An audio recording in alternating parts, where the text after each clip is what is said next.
Selamat datang semuanya di podcast Pulse 360 dari Skill Savvy di minggu ini. Ini adalah podcast untuk minggu pertama di bulan September 2025. Kebetulan hari ini gue, Abi, bakal sendiri ngisi podcast hari ini karena kebetulan yang biasanya gue ngisi bareng Roni, tapi karena situasinya kita tuh lagi WFH, melihat kondisi ya yang lagi nggak kondusif, akhirnya kita WFH untuk minggu ini. Dan sayang banget gue harus ngisi podcast hari ini sendiri, tapi gue akan coba tetap ngasih informasi yang menarik dan juga insightful buat teman-teman marketers semuanya. Mungkin sebelum kita mulai podcast hari ini, pengen coba sedikit ngucapin semoga apa yang sedang terjadi ya belakangan ini cepat mendapat titik terang. Indonesia kembali jadi negara yang kondusif, karena udah pasti lah ya situasi yang kayak sekarang tuh nggak ada, ya bikin semua sulit lah. Jadi ya kita sama-sama berdoa, sama-sama berjuang biar apa yang disuarakan, apa yang ingin dicapai bisa cepat tercapai, dan juga Indonesia bisa jadi tempat untuk semua orang, tempat yang aman, tempat yang baik untuk semua orang kembali bisa berkarya. Oke, untuk Pulse 360 pada hari ini kita bakal bahas banyak banget update-update baru seperti biasa di Pulse 360. Kita bakal run through semacam marketing update, apa aja yang baru terjadi belakangan, hal apa yang menurut kita tuh bisa bawa banyak impact besar gitu ke industri marketing, yang kalian semua sebagai marketers ataupun business owner untuk tahu gitu ya, karena biar bisa updated dan bisa mungkin diaplikasikan ke strategi marketing ke depannya. Kita bakal bahas banyak banget, mulai dari update baru tentang ternyata penggunaan TikTok di Indonesia tuh salah satu yang paling besar, nggak cuma dari sisi jumlah pengguna, tapi juga dari seberapa lama si pengguna itu akses TikTok setiap harinya. Terus kita juga bakal bahas sedikit tentang situasi e-commerce Indonesia yang makin kesini tuh makin kelihatan lah ya siapa player besarnya yang mungkin tadinya banyak banget, sekarang jadi sisa 2 yang mungkin banyak orang pakai. Terus kita bakal bahas tentang adaptasi AI juga di Indonesia, terus update tentang Instagram, dan bakal banyak banget. Kurang lebih akan ada 10 update yang gue coba run through dan coba jelasin. Udah pasti nggak bakal seseru biasanya berdua sama Roni, tapi hopefully sama-sama mengerti kalau situasinya lagi kurang kondusif untuk bisa melakukan podcast dengan format berdua secara offline. Oke, tanpa berpanjang lebar, kita bakal coba bahas di poin pertama. Satu update yang pengen kita coba share hari ini adalah kalau ternyata penggunaan TikTok di Indonesia itu tuh salah satu yang paling besar engagementnya di dunia.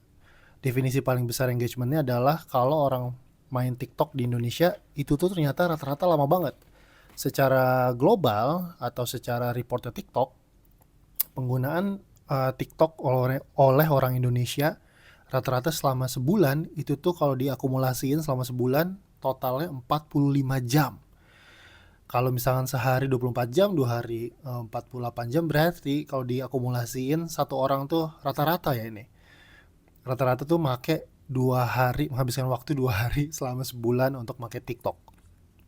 Nah, jadi lama banget. Tapi interesting fact yang kita bisa share juga, ternyata ad reach-nya atau seberapa banyak orang terpapar ads-nya TikTok itu tuh nggak terlalu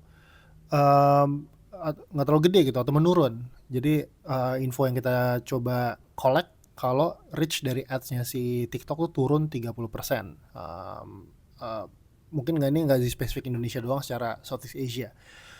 Ini menurut kita lumayan menarik sih, dimana eyeballs-nya audience tuh ternyata lumayan engage sama platform TikTok, tapi in the same time si platformnya tuh nggak jadi tempat beriklan yang efektif enough buat quote unquote berjualan. Mungkin kalau definisi jualannya TikTok Live atau ada shopping feature-nya mungkin itu masih bisa dibilang oke, tapi secara keseluruhan kalau misalkan kita ngiklan dan expect ada results dari iklan tersebut, kebetulan performance-nya bisa dibilang lagi menurun lah ya secara data yang kita dapetin. Jadi ini lumayan paradoks sebetulnya, di mana orang Indonesia itu tuh lagi bener-bener engage sama platform TikTok, tapi in the same time sebagai marketers ada kalanya ngelihat kalau nge-push ads di TikTok tuh bukan jadi tempat yang terbaik lah buat melakukan ads. Tapi bisa jadi salah, mungkin kalau podcast ini di-post di YouTube atau nanti di platform lain yang bisa ada fitur komen, penasaran juga statement ini benar apa enggak, atau insights yang kita dapat ini benar apa enggak, especially buat para performance marketers di luar sana yang rajin banget nge-ads di TikTok, mau juga dong dikasih insights. Bener nggak sih kalau ternyata ads di TikTok tuh secara performance lagi turun, especially kayak seberapa besar si ads-nya bisa nge-reach audience kalau kita lagi nge-ads di TikTok. Sebenarnya jadi bisa dibilang TikTok tuh udah kayak TV-nya apa ya, masyarakat Gen Z dan milenial bahkan sekarang, dimana dulu mungkin TV yang jadi pusat eyeballsnya orang setiap hari, sekarang tuh pindah ke TikTok. Tapi bedanya mungkin kalau emang di TV, satu hal yang positifnya TV kali ya bisa dibilang, TV itu punya kontrol gitu, punya kontrol di mana nggak bisa kasih kontrol audiensnya buat next iklannya misalkan atau skip iklannya. Itu satu hal yang mungkin dulu sebagai channel distribusi informasi itu punya kontrol. Nah sekarang tuh cukup sulit lah ya, karena orang kalau nggak suka sama iklannya atau ngerasa nggak relevan, tinggal segampang swipe atau skip aja iklannya. Jadi ya itu challenge buat marketers gue rasa ke depan. Tapi satu hal yang mungkin bisa diambil hikmahnya gitu ya, kayaknya berarti konten organik, placement di creator itu bisa jadi salah satu alternatif gimana marketers tuh bisa nge-optimize penggunaan TikTok untuk mengkomunikasikan produk atau berjualan, atau istilahnya mencari brand awareness di TikTok, nggak cuma lewat ads aja. So ya paling itu satu hal yang kita bisa share. Kita moving on ke informasi kedua yang kita akan share adalah, nggak tahu pada aware apa enggak, tapi gue sendiri melihat belakangan, apalagi 10 mungkin 5 tahun terakhir lah ya, pemainnya e-commerce tuh semakin lama semakin sedikit gitu. Gue boleh share sedikit experience pas awal-awal e-commerce, mungkin antara 2010 sampai 2020 lah ya, selama 10 tahun periode tersebut e-commerce tuh banyak banget. Ada dulu bisa beli lewat Kaskus, terus juga bisa belanja lewat toko bagus, ada Bukalapak, ada JDID, ada Bineka, Tokopedia, Shopee, banyak banget opsinya. Biasanya juga ada satu platform yang cukup kuat untuk satu tipe produk kategori gitu. Kalau dulu ngomongin otomotif atau ngomongin hobi sepeda, Bukalapak tempatnya. Kalau emang ngomongin elektronik, mungkin Tokopedia atau Bineka. Tapi makin kesini banyak lah ya e-commerce yang tutup, merging atau di kill sama kompetitor. Tapi makin kesini bisa dibilang cuma ada dua sebenarnya player utama ya, Shopee sama Tokopedia.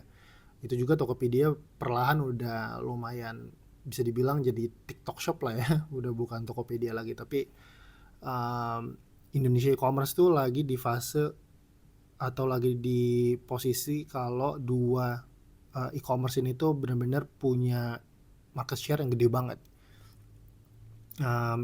Impactnya apa? Impactnya kalau emang platform kayak e-commerce gini cuma punya kompetitor sedikit, bisa mereka punya kontrol buat bikin rules. Mungkin belakangan yang jualan di e-commerce sudah aware lah ya, fee platformnya makin lama naik terus juga mungkin mereka punya kontrol dari sisi seberapa cepat mereka bisa ngedeliver hasil penjualan misalkan. Ya hal-hal kayak gitu tuh lumayan lumrah terjadi kalau emang pemain di satu kategori industri itu lumayan dikit, karena ya sebetulnya secara logika makin banyak kompetitor, bikin competitionnya makin fierce, dan akhirnya sebisa mungkin ngasih experience yang terbaik buat si user atau customer ya. Tapi kalau emang pemainnya sedikit, either monopoli atau duopoli, sama kayak pesawat lah ya. Pesawat juga pemainnya kan dikit banget sekarang. Jadi mereka bisa kontrol atau bikin deals bersama berapa harga yang mereka bisa set buat tiket yang dijual. Nah, mirip sama platform e-commerce juga, akhirnya mereka bisa, karena pemainnya dikit, mungkin bisa sama-sama agree kayak ada beberapa guardrail yang mereka harus sama-sama jagain biar make sure bisnis mereka tuh healthy gitu.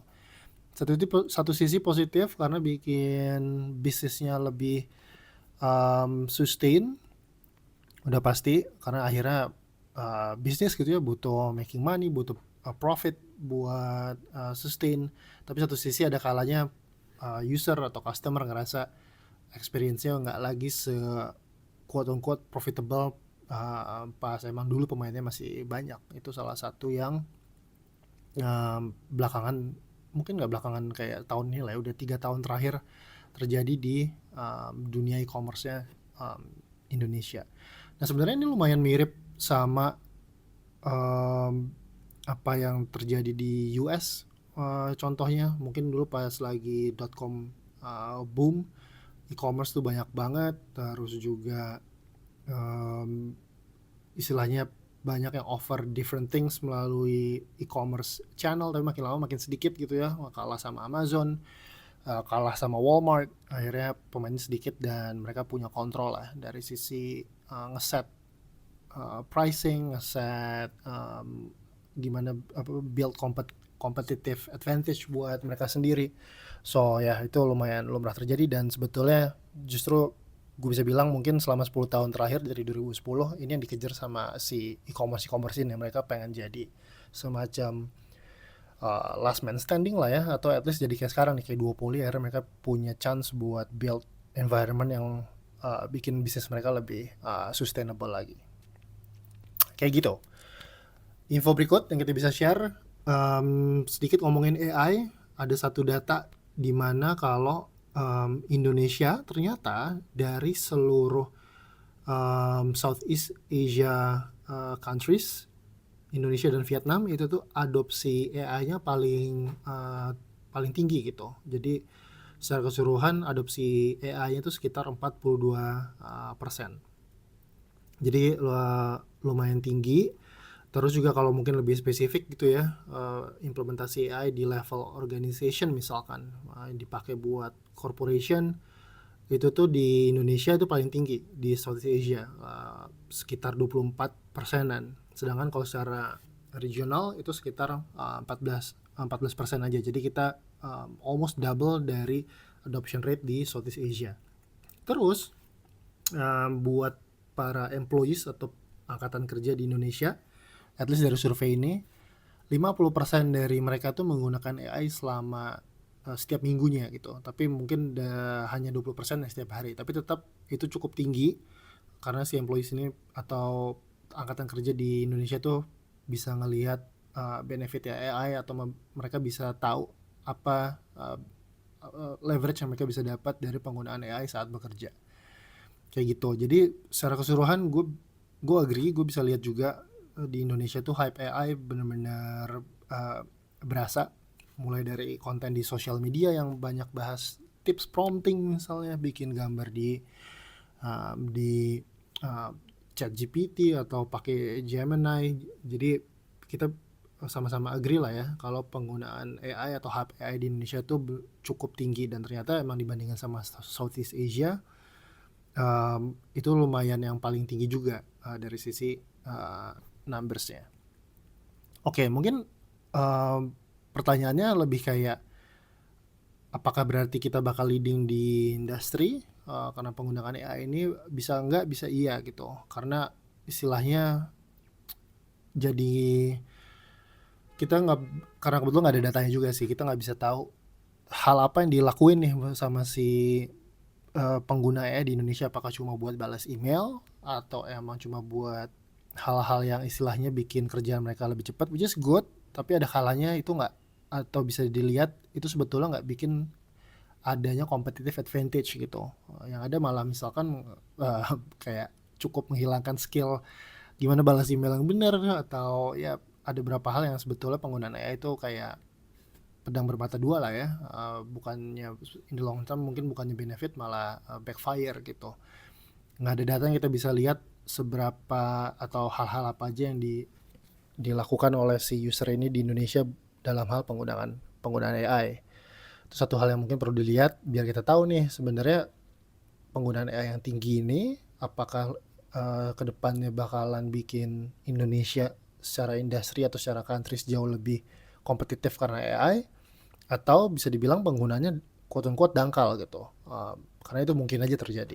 Ya udah pakai AI cuma buat yang tadi tuh reply email, mungkin males baca satu blog akhirnya di summarize aja pakai AI misalkan, atau dipakai buat jawab PR atau bikin skripsi, that kind of thing. Udah pasti ya tergantung ngelihat, tapi udah pasti kalau kita ngelihatnya itu sesuatu hal yang negatif secara long term lah ya, karena bikin critical thinking si usernya juga bisa jadi turun gitu. Itu satu update yang mungkin pencapaian lah ya, adopsi AI di Indonesia, including Vietnam juga salah satu yang paling tinggi di Southeast Asia. Oke, nah mungkin tadi di poin pertama kita sempat bahas tentang turunnya performance reach-nya si TikTok Ads. Tapi satu hal atau satu insight yang kita dapetin related sama digital ads adalah ternyata saat TikTok Ads performance lagi turun, Instagram Ads itu tuh lagi cukup baik di Southeast Asia gitu. Ada satu insight yang kita dapetin kalau ternyata secara keseluruhan performance-nya ads di Southeast Asia, including Indonesia tuh membaik lah gitu, atau lebih baik. Terus including engagement, including seberapa efektif cost to reach yang didapetin dari si platformnya. Jadi dikala si TikTok Ads mungkin ini nyambung juga sih. Gue bisa bayangin marketers juga aware mungkin pas lagi cobain ads di TikTok, terus performance-nya mungkin nggak sesuai sama expectation mereka. Akhirnya mungkin mereka allocate some budget pindah ke Instagram karena ya mungkin di situ akhirnya performance bagus, mereka juga bisa optimize banyak hal yang secara keseluruhan juga bikin secara keseluruhan performance Instagramnya jadi lebih baik karena lebih optimize juga kayak gitu. Ya mungkin pertanyaannya lebih kayak apakah emang semua age group ada di Instagram, karena nggak memungkiri lah ya kalau emang kita pengen coba reach out ke Gen Z, TikTok adalah tempat yang lebih tepat. Biarpun ya udah pasti sekarang lebih blur lah ya dari sisi statement tersebut, tapi ya in general tempatnya Gen Z uh, cari informasi terus juga sharing atau building the culture itu adalah TikTok. Jadi udah pasti bakal tricky nih kalau kita pengen ngobrol ke Gen Z nggak lewat atau lewat ads, tapi in the same time performance TikTok secara ads tuh lagi nggak sebagus Instagram. Tapi ya itu tadi mungkin masih ada opsi lain, ada opsi TikTok Live, ada opsi influencer atau tap into creator. Jadi itu kalau ngomongin TikTok, tapi kalau di Instagram ya somehow mereka bisa survive karena ya kita agree lah ya dari sisi social media advertising kayaknya Meta in general udah gape banget.